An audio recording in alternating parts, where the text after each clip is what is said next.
Karamihan sa atin, may pusa o aso sa bahay. Pero bakit nga ba aso lang ang tinawag na man's best friend at hindi ang pusa? Pinili lang ba natin sila? O baka naman nakatadhana talaga? Noong 1789, unang ginamit ng hari ng Prussia na si King Frederick ang salitang ito nang sabihin niyang ang tanging kaibigan ng tao ay ang aso.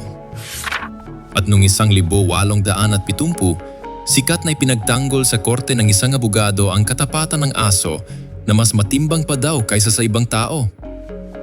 Pero ano nga ba ang meron sa mga aso na wala sa mga pusa scientifically at historically? Sa videong ito, titingnan natin ang sikretong dahilan kung bakit aso ang tunay na numero unong tropa ng tao. Alamin natin. Pero bago tayo magsimula, baka naman pwede akong makahingi ng isang like at subscribe.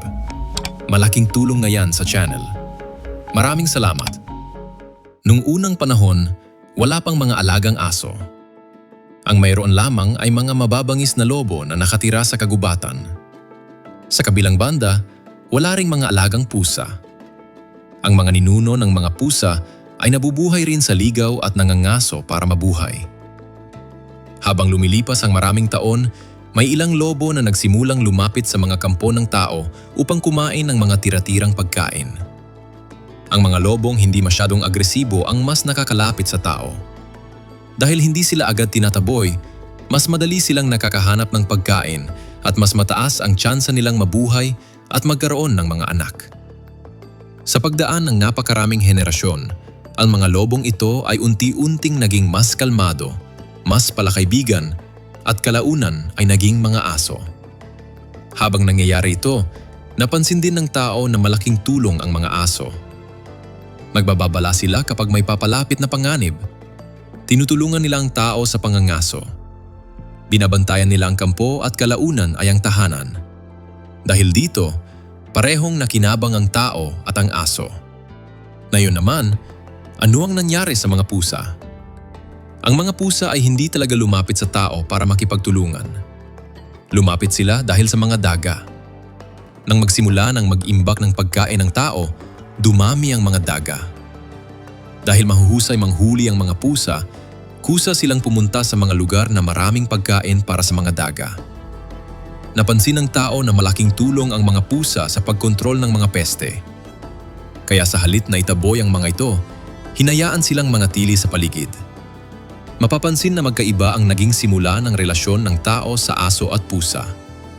Ang aso ay naging katuwang ng tao. Ang pusa naman ay naging mahusay na manghuhuli ng daga.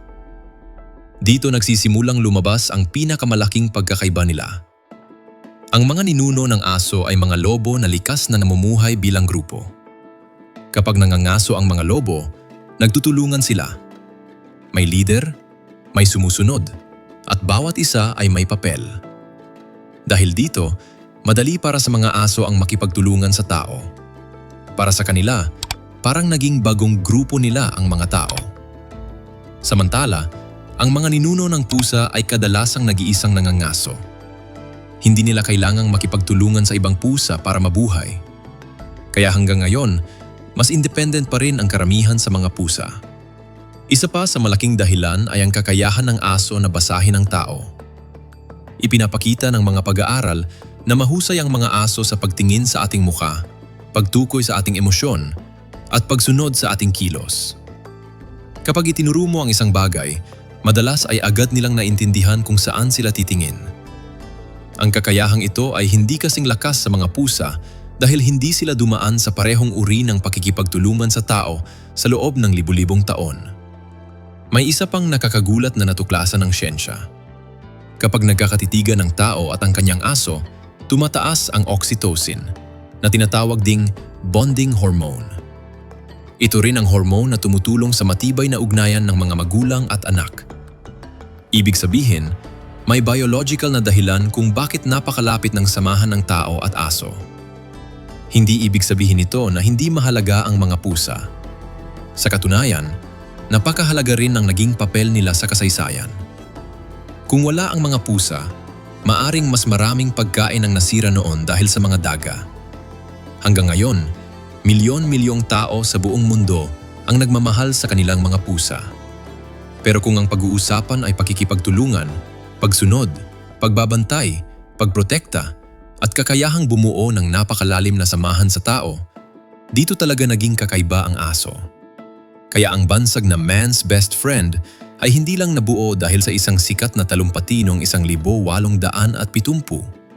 Ang totoo, ang talumpati ay nagbigay lamang ng pangalan sa isang relasyon na nabuo na sa loob ng libu-libong taon. Sa mahabang panahong iyon, ang tao at aso ay nagtulungan para mabuhay. Nagtiwala sa isa't isa at sabay na nagbago habang lumilipas ang panahon. Marahil, hindi pinili ng tao ang aso bilang kanyang pinakamahusay na kaibigan sa isang iglap. Sa halip, ang kanilang pagkakaibigan ay unti-unting nabuo sa loob ng libu-libong taon ng pagtutulungan, pagtitiwala at pagsasama. At iyon ang dahilan kung bakit hanggang ngayon ang aso pa rin ang kinikilalang man's best friend. Kung may bago kang natutuhan sa video na ito, huwag kalimutang i-like ang video at mag-subscribe sa channel para sa mas marami pang mga kwento at kaalamang siguradong kapupulutan mo ng bagong impormasyon. Maraming salamat sa panonood at magkita-kita tayo sa susunod na video.